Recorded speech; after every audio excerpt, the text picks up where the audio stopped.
जय हिंद फ्रेंड्स। विश्व इतिहास के दौर में हम लोग आगे बढ़ रहे थे और अभी जो हमारा टॉपिक चल रहा था वो था फ्रांस की क्रांति। 14 जुलाई 1789 से शुरू हुई। बास्तील के किले पर जब आक्रमण करके कैदी छुड़ा लिए गए, चर्च व्यवस्था को ख़त्म कर दिया गया, सामंतवाद को ख़त्म कर दिया गया और उसके बाद क्रांति स्टार्ट हो गई।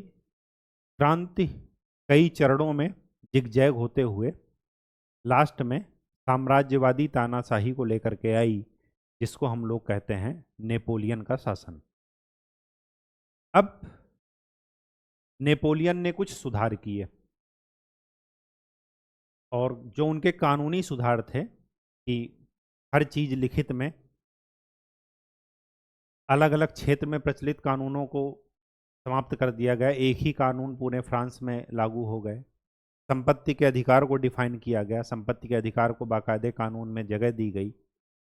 तो ये जो कानूनी सुधार थे, ये इस वजह से नेपोलियन की न्यू जो कीर्ति है वो काफ़ी फैली और इसी वजह से कहा जाता है कि उनके जो सुधार कार्य थे वो क्या है, ग्रेनाइट पर रखे गए थे।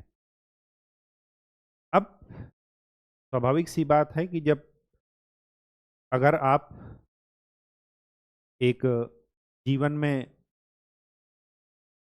ऊंचाइयों को छूते हैं तो अति उत्साही रूप में कुछ ऐसे कदम उठा लेते हैं कि वो आपको वापस क्या करते हैं, धरातल पर ला देते हैं।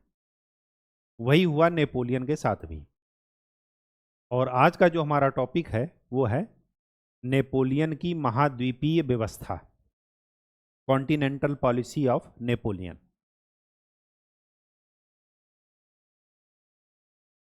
नेपोलियन की महाद्वीपीय व्यवस्था, इसी व्यवस्था ने नेपोलियन का अंत कर दिया। नेपोलियन के अंत में ये बहुत बड़ी सहायक सिद्ध हुई। ठीक, कॉन्टिनेंटल पॉलिसी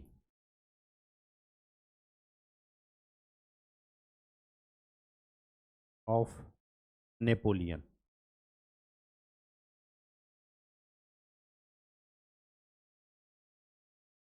क्या थी, आवश्यकता क्यों पड़ी? पहली बात तो लिखते हैं क्या है, आवश्यकता क्यों?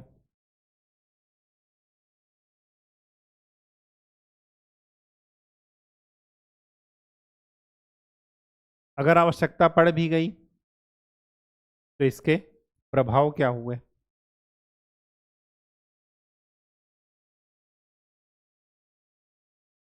और लास्ट में असफलता के कारण, क्यों ये असफल हुई?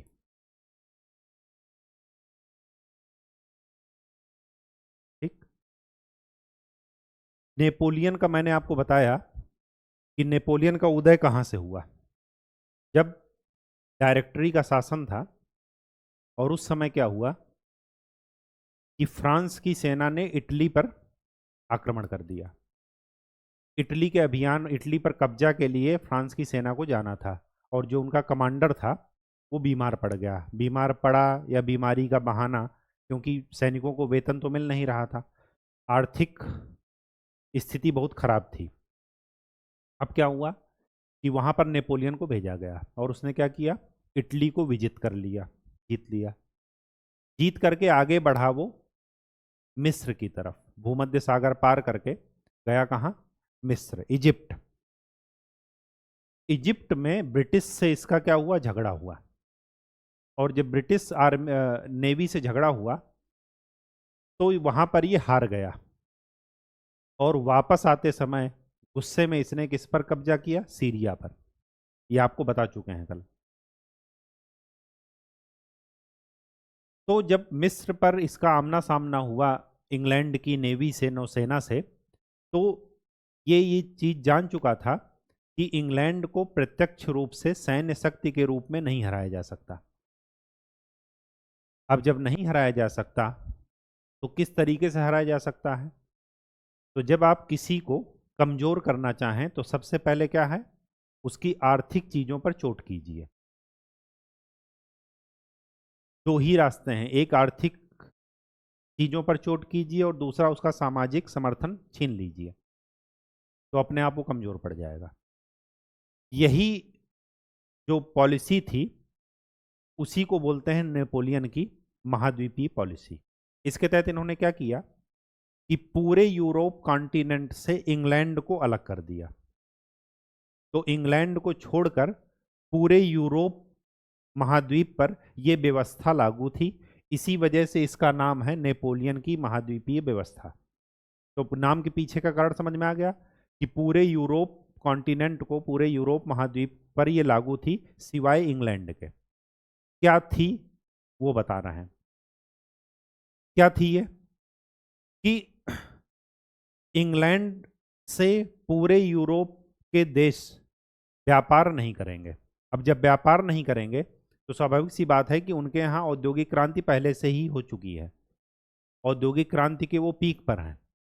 और फिर वो क्या कर रहे हैं, जब वहाँ उनके इंग्लैंड से कोई यूरोपीय देश व्यापार नहीं करेगा तो उनका सामान यूरोप में बिकेगा नहीं, और इस तरीके से उनको आर्थिक चोट पहुंचेगी। और जब आर्थिक चोट पहुंचेगी तो वो नेपोलियन से बात करेंगे, बात करने के लिए बाध्य होंगे कि आओ नेगोशिएट करते हैं, आओ एक बैठे हम दो यार, दो पैक के साथ।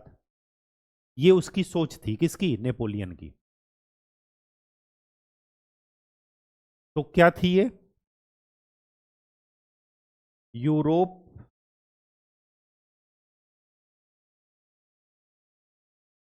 को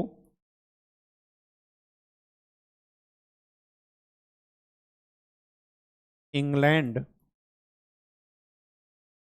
के व्यापार से अलग थलग करना। किस लिए? ताकि इंग्लैंड पर आर्थिक चोट हो।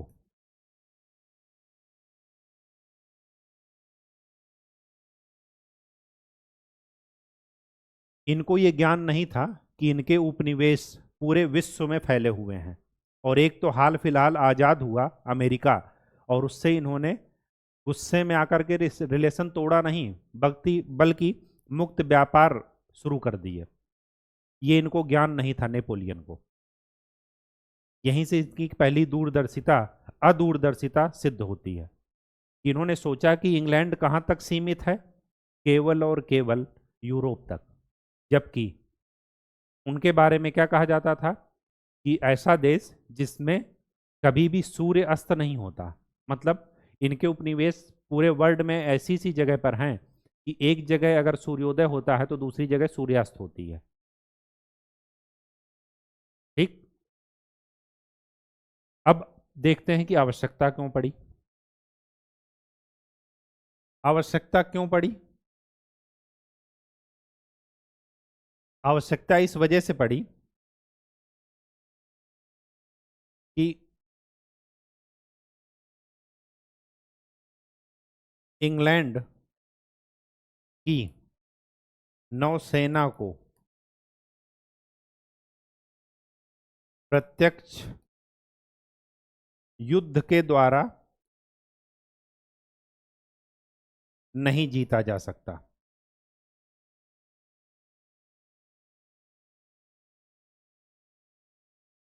तो ये क्या था? कॉन्टिनेंटल पॉलिसी क्या थी? इंग्लैंड के विरुद्ध एक अप्रत्यक्ष युद्ध, एक अप्रत्यक्ष इनडायरेक्ट वार था। और जब ये दूसरे के लिए गड्ढा खोदे तो उस गड्ढे में यही गिर गए, ये इनको आभास बाद में हुआ। तो ये क्यों जरूरत पड़ गई? ताकि इंग्लैंड को आर्थिक रूप से क्या किया जा सके? कमजोर किया जा सके, क्योंकि उनको प्रत्यक्ष रूप से तो जीता नहीं जा सकता था। ये सीख इनको कहां से मिली थी? मिस्र के अभियान से। मैंने बताया था आपको कि मिस्र का अभियान इन्होंने क्यों किया था?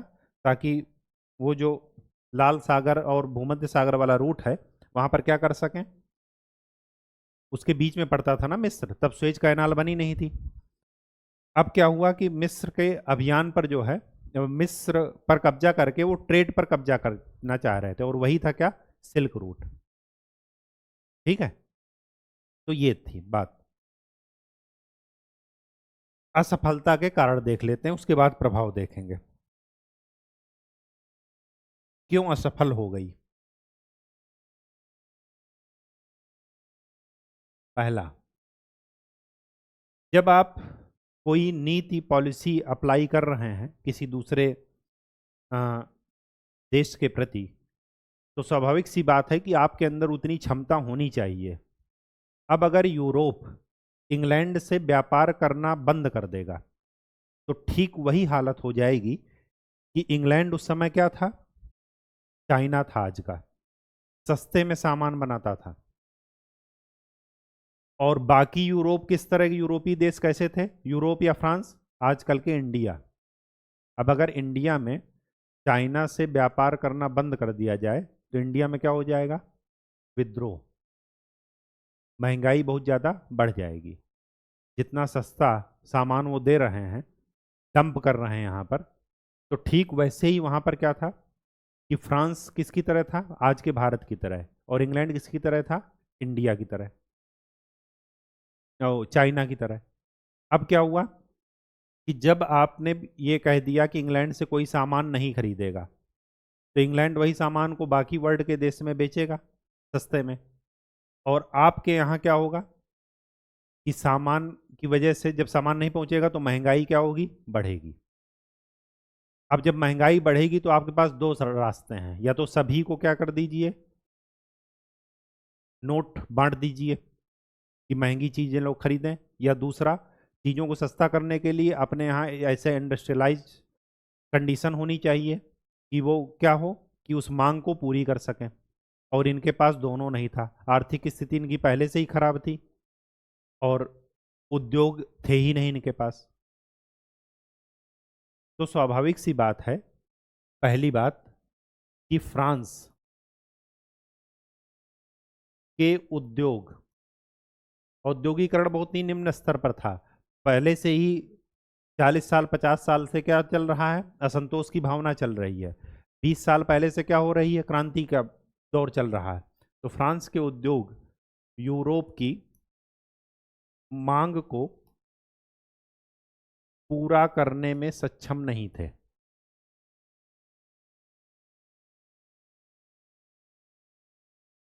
ये पहली बात थी असफलता के कारण। दूसरी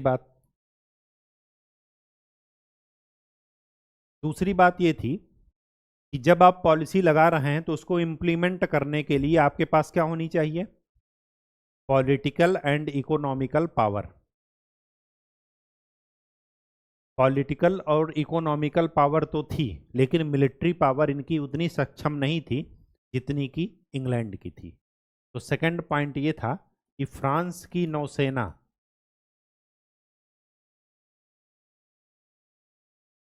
इंग्लैंड की नौसेना से मुकाबला नहीं कर पाई। और जब नहीं कर पाई, तो इतनी जब नौसेना सक्षम नहीं है, तो स्वाभाविक सी बात है कि तस्करी को रोक पाएंगे? नहीं रोक पाएंगे। तो इल्लीगल रूप से तस्करी बढ़ने लगी।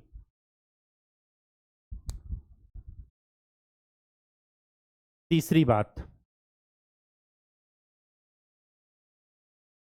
तीसरी बात यह है कि आप दूसरे को, तो पूरे यूरोप के देशों को कह रहे हैं कि आप इंग्लैंड के साथ संबंध तोड़ दीजिए, एक गुट बना लिए कि सब कुछ आपको फ्रांस देगा। और आपके पास उतना इंफ्रास्ट्रक्चर भी नहीं है देने के लिए उनको, उनकी डिमांड पूरी करने के लिए। और मुनाफे के चक्कर में इंग्लैंड से ये अप्रत्यक्ष रूप से क्या करने लगे? इनडायरेक्ट रूप से बातचीत करके व्यापार करने लगे। तो यहां पर लिख लीजिएगा, इंग्लैंड से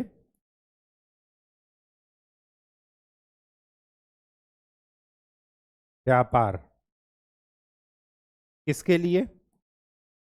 मुनाफे के लिए। उनको क्या मिल रहा था? रॉ मटेरियल बाहर से लाते थे, तो क्या मिल रहा था? महंगा। या सॉरी, यहां पर क्या था कि ये जो है इंग्लैंड से ला करके, और महंगी, जब उन चीज़ों की महंगाई बढ़ी, तो यही जो है सप्लायर बन गए इंग्लैंड की बजाय। तो इंग्लैंड से सामान लेते थे और देते थे, बाकी देशों को देते थे महंगे दामों पर, तो उनको क्या हो रहा था, मुनाफा। अब ये क्या है, ये अदूरदर्शिता है। ये दूरदर्शिता नहीं कहेंगे, मूर्खता है ये, कि आप दूसरे को तो रोक रहे हैं कि इनसे व्यापार मत कीजिए, और आप खुद क्या कर रहे हैं, व्यापार कर रहे हैं। आज का चाइना और नॉर्थ कोरिया देखिए, चाइना भी साम्यवादी था, है, नॉर्थ कोरिया भी है, लेकिन चाइना ने ओपन डोर पॉलिसी के तहत क्या किया, इन्वेस्टमेंट अपने यहाँ एफडीआई के लिए खोल दिया। और देखिए अंकल सैम वहां पर जा रहे हैं और आराम से जो है इन्वेस्टमेंट भी कर रहे हैं, लड़ाई भी कर रहे हैं। और वही चीज नॉर्थ कोरिया को चाइना मना कर रहा है कि आप मत कीजिए। अब नॉर्थ कोरिया बार बार पूछ रहा कि आप तो शामिल हो गए वहां पर, हमें क्यों रोक रहे हो। नहीं नहीं, आपको साम्यवाद का नेता हो आप, साम्यवाद आपको बचाना है, और वो मूर्ख बने पड़े हैं। तो वही चीज अगर यहाँ पर फ्रांस बाकी देशों को, यूरोपीय देशों को रोक रहा है कि इंग्लैंड के साथ आप व्यापार मत कीजिए, और खुद ही करने लगा, तो बाकी लोग रुष्ट होंगे कि नहीं होंगे, होंगे। इसकी वजह से क्या हुआ, बाकी देश फ्रांस के इस कार्य से, फ्रांस के इस कार्य से रुष्ट। एक तो उनके यहाँ की अपनी जनता विद्रोह कर रही महंगाई के कारण, और दूसरा फ्रांस की ये हरकत। तो वो तो कहीं के नहीं रहे, ना अपनी जनता को मुंह दिखाने लायक रहे, ना फ्रांस के उसमें। तो क्या हो गया, विद्रोह। ये क्या था, इसकी, इस पॉलिसी की असफलता के कारण थे।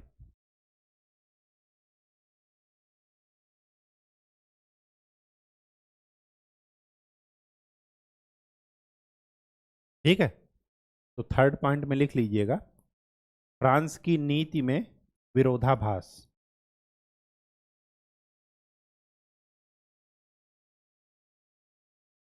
विरोधाभास इसी वजह से कि अपनी बात पर टिके ना रहना। ठीक है, चौथी बात इस असफलता में, जो चौथी बात है, मेन बात, वो ये कि नेपोलियन ने इंग्लैंड के व्यापार को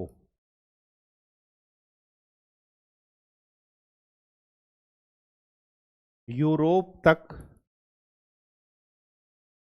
सीमित समझा, और ये उसकी भूल थी।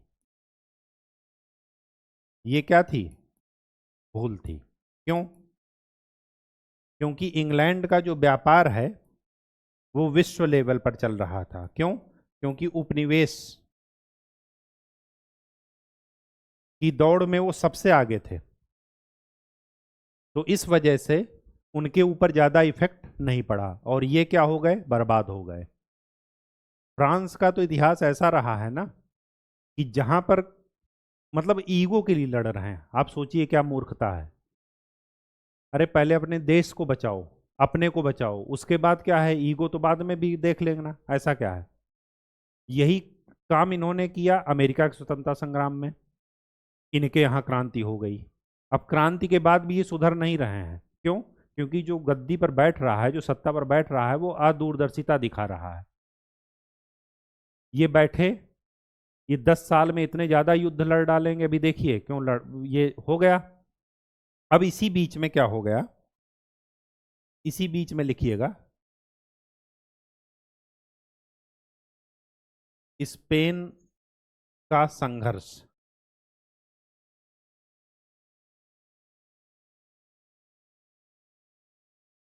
हुआ ये कि पुर्तगाल का जब आप मैप देखेंगे ना, तो पुर्तगाल क्या है, समुद्र के किनारे, भूमध्य सागर के पास है, जहां से जिब्राल्टर जल संधि जो है वो जा रही है, ठीक, अफ्रीका और यूरोप के बीच में। अब हुआ क्या, पुर्तगाल जो है चोरी छिपे वो क्या कर रहा था, इंग्लैंड से व्यापार कर रहा था। अब नेपोलियन को क्या आई, गुस्सा। मूर्खता देखिए, आप राजा हो। तो फ्रांस और स्पेन मिलके कहाँ चढ़ाई कर दिए, पुर्तगाल पर।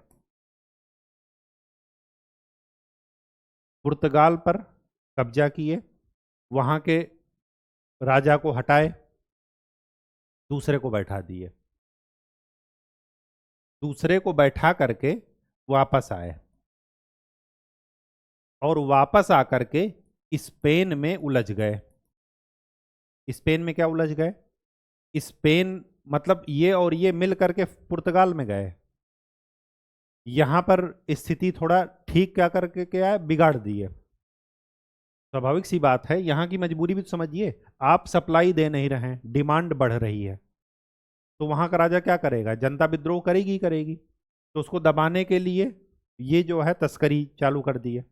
अब उसके बाद ये क्या किए, इस पर चढ़ाई कर दी राजा पर, उस राजा को हटा करके दूसरे को राजा बना दिए। हो सकता है वो फ्रांस का ही सपोर्टर रहा हो जो बना हो, लेकिन वो भी स्थिति संभाल नहीं पाया, यहाँ भी विद्रोह हो गया। उसके बाद लौटते समय क्या आ गए, जो इनका मित्र था यहाँ पर स्पेन, स्पेन पर ही क्या कर दिए, चढ़ाई कर दिए।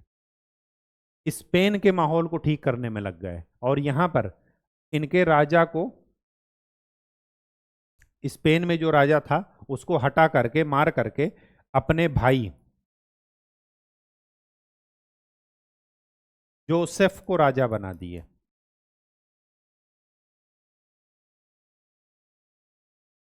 इनको क्या चाहिए था कि यहाँ काम करने गए थे, इनको सजा दे करके इनसे जो भी वसूली करते, युद्ध का खर्चा वर्चा लेते, उसके बाद वापस चले जाते। यहाँ पर बेकार में उलझे ना। यही गलती औरंगजेब ने दोहराई थी दक्कन में। जब आप दक्कन के राजा को पराजित कर दिए चेस में, चेस में क्या था कि राजा अगर हार गया सामने का तो फिर खेल खत्म। लेकिन औरंगजेब क्या कर रहा था कि हम राजा भी मारेंगे, उसके हाथी घोड़ा को भी मारेंगे, उसके मंत्री को भी मारेंगे, उसके सैनिकों को भी मारेंगे। ये क्या है? अदूरदर्शिता है। आप सैनिक नहीं हो, आप लोकल कर्मचारी नहीं हो, आप राजा हो, तो राजा की तरह बिहेव कीजिए ना। जब आप दक्कन में राजा को पराजित कर दिए अपने विद्रोही को, तो अपना कोई कैंडिडेट या उन्हीं का कोई कैंडिडेट बैठाते और उससे युद्ध का खर्चा वसूल करते और वापसी नॉर्थ इंडिया। वही काम नेपोलियन भी कर रहा था पहले। जहां जहां भी इसने क्या किया, साम्राज्य का विस्तार किया, फ्रांस की नीतियों को आगे किया, फ्रांस का विस्तार किया, उपनिवेश बनाए, वहां पर यही करता था। युद्ध लड़ा, उनको हराया, वहां से युद्ध का खर्चा लिया, किसी को राजा बना दिया, युद्ध का खर्चा लिया और चला आया। तो युद्ध का जो खर्चे का बोझ है वो वहीं पर पड़ा, फ्रांस पर नहीं पड़ रहा था। इसी वजह से लोग इसको क्या कर रहे थे, बढ़ावा दे रहे थे फ्रांस के लोग, कि नहीं इस फ्रांस के गौरव को वापस कर रहा है, लौटा रहा है, फ्रांस के गौरव को बढ़ा रहा है, फ्रांस में स्थायित्व ला रहा है। जबकि ये क्या स्थायित्व नहीं ला रहा था, ये अशांति ला रहा था। अब यहाँ पर बताइए, जब स्पेन में आप जबरदस्ती घुस गए, पहली बात तो अपने भाई को, जोसेफ को राजा बना दिए। अब युद्ध का खर्चा किससे वसूल करोगे? अपने भाई से। और यहाँ पर स्पेन की जनता ने क्या कर दिया, विद्रोह कर दिया, विद्रोह करके इनको मार डाला।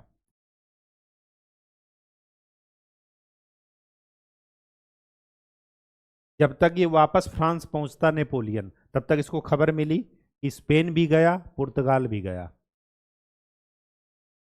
और जैसे ही ये हुआ, तो जो इसने अफवाह फैलाई थी कि इसके हाथ में बिल्ली ने काट रखा था बचपन में और कहा था कि हम ईश्वर के बेटे हैं और हमें कोई हरा नहीं सकता, तो ये अफवाह पूरे यूरोप में फैल गई कि नेपोलियन हार गया।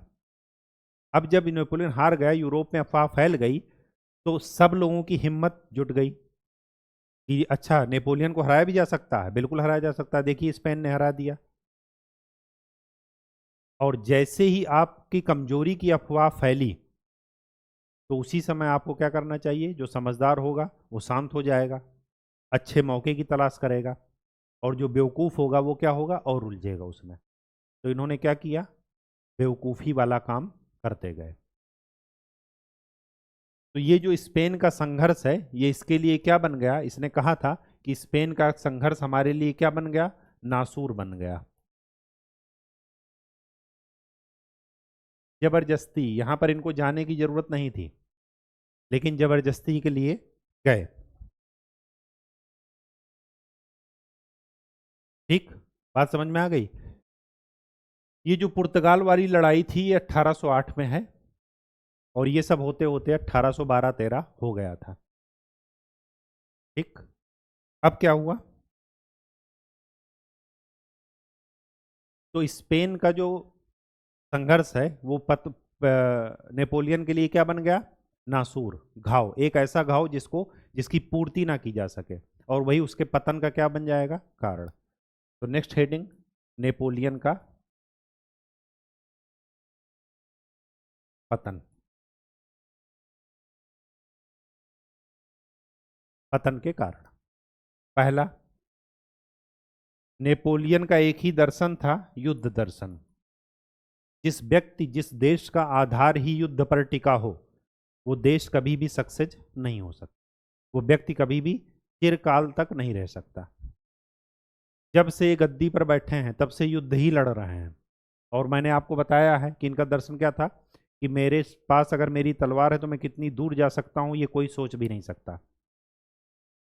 मैं फ्रांस के शासक राजवंश में पैदा हुए, राजवंश में पैदा हुए तो वो राजा बनेंगे, लेकिन मैं राजवंश में पैदा नहीं हुआ, तो अगर मैं युद्ध नहीं लड़ूंगा तो फ्रांस की जनता मुझे बुला लेगी वापस। तो इसी वजह से जब राजा बना, फ्रांस की गद्दी संभाली इसने, तो इसने अपने को बूर्बो वंश से जोड़ा। बूर्बो वंश क्या था? वहां का शाही वर्ग था, बूर्बो वंश। ये बूर्बो वंश, गद्दी पर बैठते ही इसने यही काम किया। तो युद्ध दर्शन, कंटिन्यू युद्ध लड़ रहे हैं, तो ना तो स्थायित्व तो राज्य को दे पा रहे हैं और ना ही बाहरी लोगों को। बाहरी लोगों से तो दुश्मनी ले रहे हैं, और अपने राज्य में भी क्या कर रहे हैं? महंगाई और आर्थिक खर्च क्या कर रहे हैं? बढ़ा रहे हैं। दूसरा कारण, महाद्वीपीय व्यवस्था। तीसरा कारण, स्पेन के साथ संघर्ष।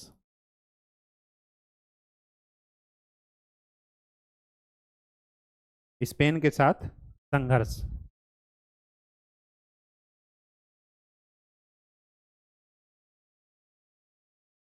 फिर फ्रांस की नौसैनिक शक्ति ये कमजोर थी, ये भी इसका एक पतन का कारण था। और चौथी बात, रणनीतिक भूल।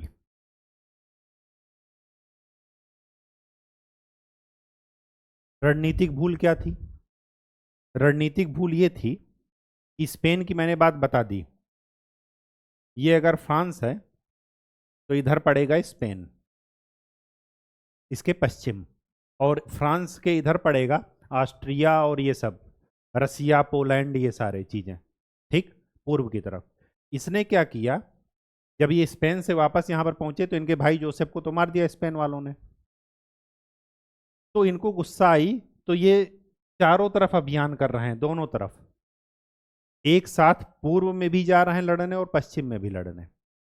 एक जगह से विद्रोह शांत किए, जब तक वापस पहुंचे तब तक वहां पर फिर विद्रोह हो गया। तो ये इनकी क्या थी? रणनीतिक भूल। एक साथ ये रूस के साथ भी लड़ रहे हैं। रूस के साथ क्यों लड़ रहे हैं? क्योंकि यहां पर ऑस्ट्रिया के मामले में दोनों आमने सामने आ गए थे, वही यहां पर स्पेन के साथ कर रहे हैं। अब जब आप, जो समझदार व्यक्ति होता था वो दो फ्रंट पर कभी भी नहीं लड़ता। आप देख लीजिए हर जगह अंग्रेजों ने यही समझदारी की, और जब भी वैश्विक युद्ध में वो उलझे रहे तो कभी भी भारत में जो है विद्रोह नहीं बन पाए। वो क्या किए, भारत को जो उन्होंने मांगा भारतीयों ने वो उन्होंने दे दिया ताकि वो शांत रहे।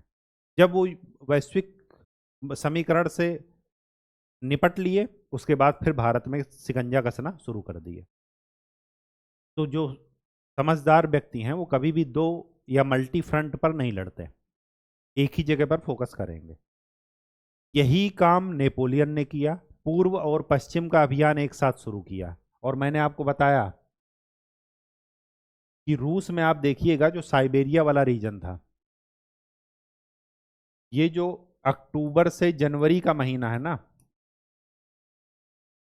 इसी की वजह से रूस अपने आप विजित है। ये जो महीने हैं ना, -50 -70 का टेम्परेचर, तो इनकी पॉलिसी क्या है? यहाँ के जार की क्या थी कि पीछे हटो और संसाधनों को नष्ट करते जाओ, ताकि दुश्मन जब आगे आएगा ठंडे प्रदेश में, अब यहाँ से जब नेपोलियन गए 80,000 सैनिक लेकर के और लौट कर आए तो 8,000 सैनिक थे उनके पास। क्यों? क्योंकि उस कंडीशन में, जियोग्राफिकल कंडीशन में लड़ने का उनको आदत ही नहीं थी सैनिकों को। जो जहाँ है खड़ा है, तलवार लिए वहीं पर खड़ा रह गया, ये बंदूक लिए जम गए, तो उसको इधर से भी हानि उठानी पड़ी और यहाँ से भी। एक साथ जब दो अभियान ये करेंगे, यही गलती नेपोलियन कर रहे हैं, यही रणनीतिक भूल, और यही हिटलर करेंगे, और दो के दोनों क्या होंगे? मारे जाएंगे। ठीक, बात समझ में आ गई? तो ये था इनके पतन का कारण। इसके बारे में थोड़ा थोड़ा आप लिख लेंगे क्योंकि चीजें आप समझ गए हैं। अब चलते हैं फ्रांस की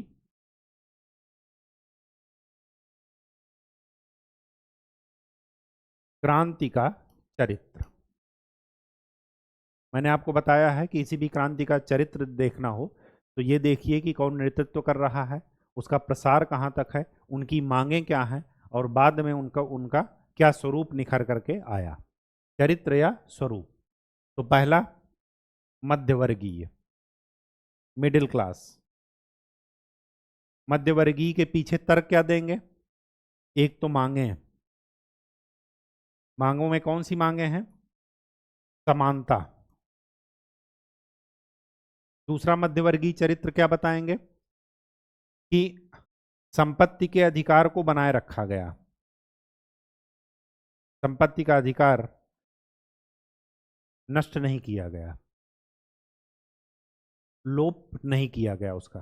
ठीक। दूसरा मध्यवर्गीय क्या है?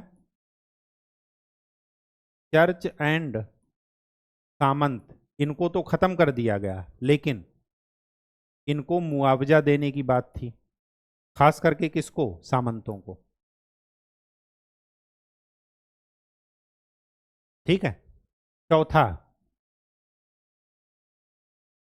चर्च एंड सामंतों की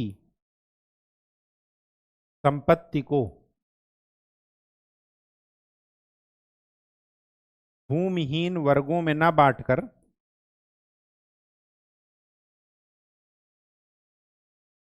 राज्य को दे दिया गया, मतलब सार्वजनिक कर दिया गया। ये चारों बातें क्या बताती हैं? फ्रांस की क्रांति का मध्यवर्गीय चरित्र। दूसरा, दूसरा चरित्र कौन सा है?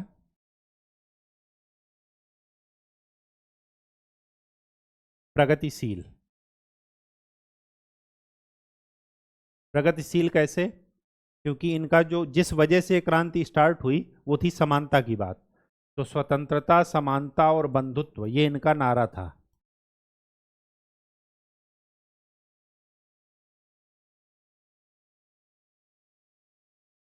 और आपको पता होगा कि आज भी स्वतंत्रता, समानता और बंधुत्व जो भारतीय संविधान में हैं, वो कहाँ से लिए गए हैं? फ्रांस के संविधान से। ठीक। इस रूप में देखा जाए तो ये कौन सा चरित्र है? प्रगतिशील।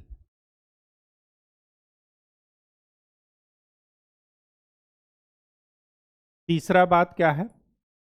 सुनियोजित क्रांति नहीं।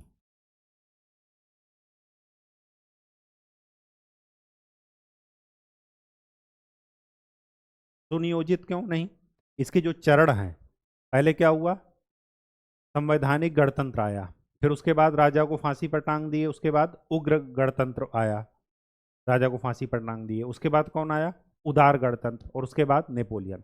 नेपोलियन ने ठीक वही काम किए जहां से क्रांति शुरू हुई थी। क्रांति किस वजह से शुरू हुई थी? केंद्रीकरण था, चर्च व्यवस्था थी, सामंती कुलीन वर्ग का प्रभुत्व था। नेपोलियन ने वही सारे काम किए, चर्च व्यवस्था को वापस लाया।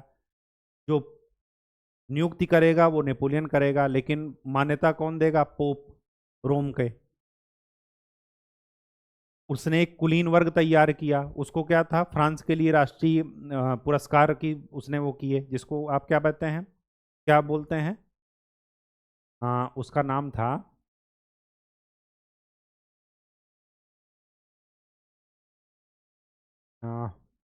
Lazio, Lazio.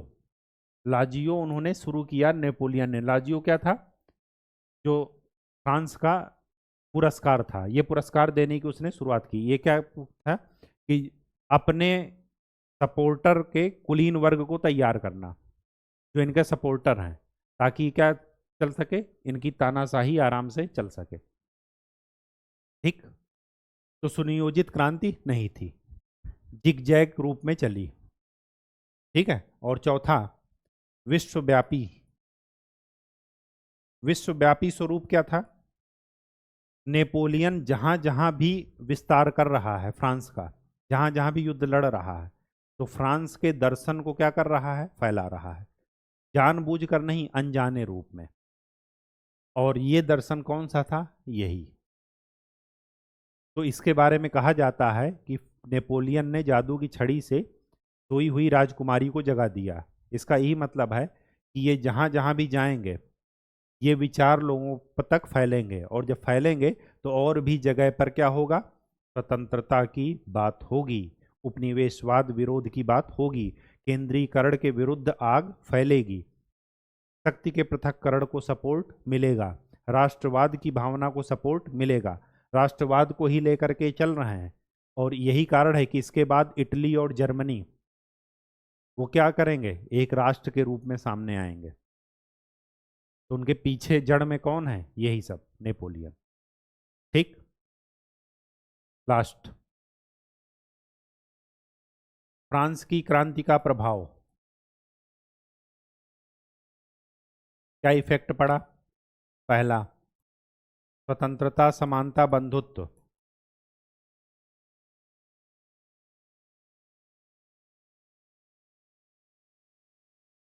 ये चीजें, नए विचार सामने आए। चर्च और धर्म का शासन, ये समाप्त।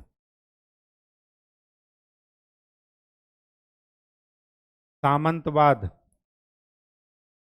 समाप्त। मानवाधिकारों की घोषणा की गई।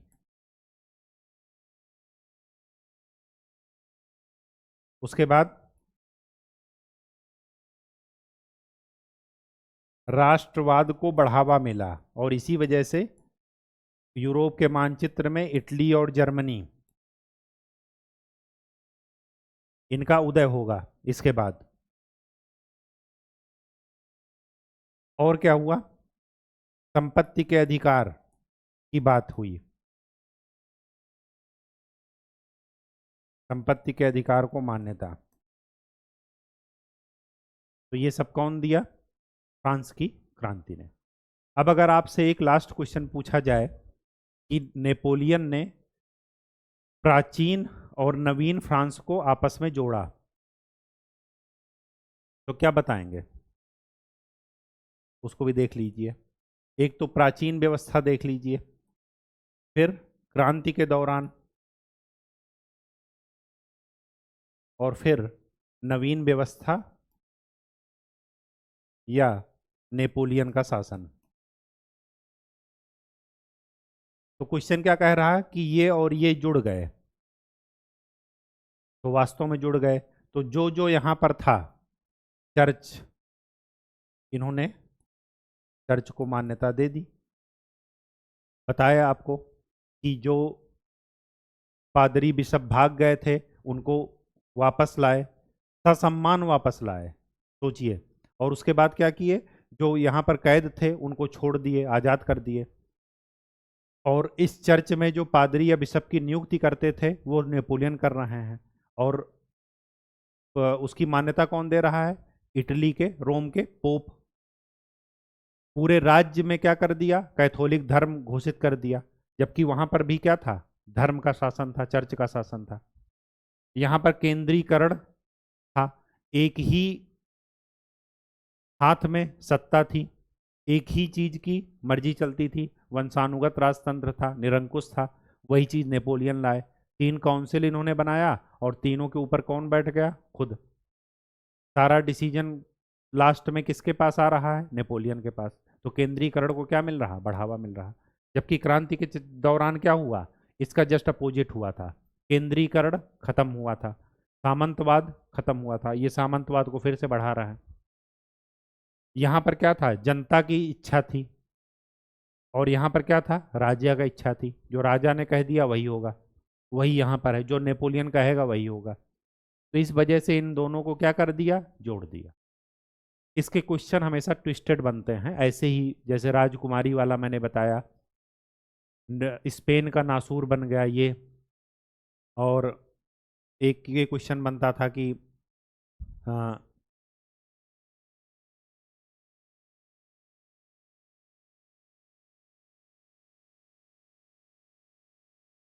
सोई हुई राजकुमारी को जगा दिया। ठीक, तो ऐसे ही ट्विस्टेड क्वेश्चन बनेंगे। या रूसो ना होता तो फ्रांस की क्रांति ना होती। तो थोड़ा इसके बारे में जब आपको कहानी पता रहेगी ना, ओवरव्यू, तब आपको लिखने में दिक्कत नहीं आएगी, क्योंकि आपके पास मैटर होगा और आप चीज़ों को आसानी से कनेक्ट कर सकते हैं। तो आज के लिए इतना ही। नेक्स्ट लेक्चर में हम लोग क्या करेंगे, वियना कांग्रेस पढ़ेंगे, क्योंकि 1813 तक हम पहुंच चुके हैं। 1812-13 में नेपोलियन का पतन हो गया। ठीक है, और अब हम लोग नेक्स्ट टॉपिक वियना कांग्रेस पढ़ेंगे 1815, और तब देखेंगे कि इसके बाद इटली और जर्मनी का कैसे एकीकरण हुआ, और फिर first world war and second world. ठीक, तो आज के लिए इतना ही। खूब अच्छे से पढ़ाई कीजिए, मेहनत कीजिए, और प्रीवियस ईयर क्वेश्चन जरूर सॉल्व करते रहिए। ठीक है, इन सब चीज़ों का आप ध्यान में रखिएगा।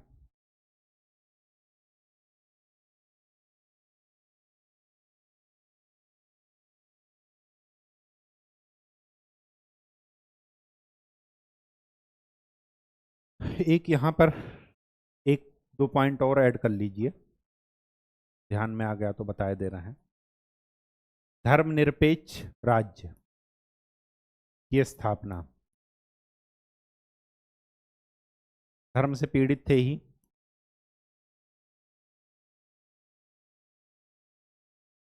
ठीक, राष्ट्रवाद के चक्कर में सैन्यवाद को बढ़ावा मिलेगा,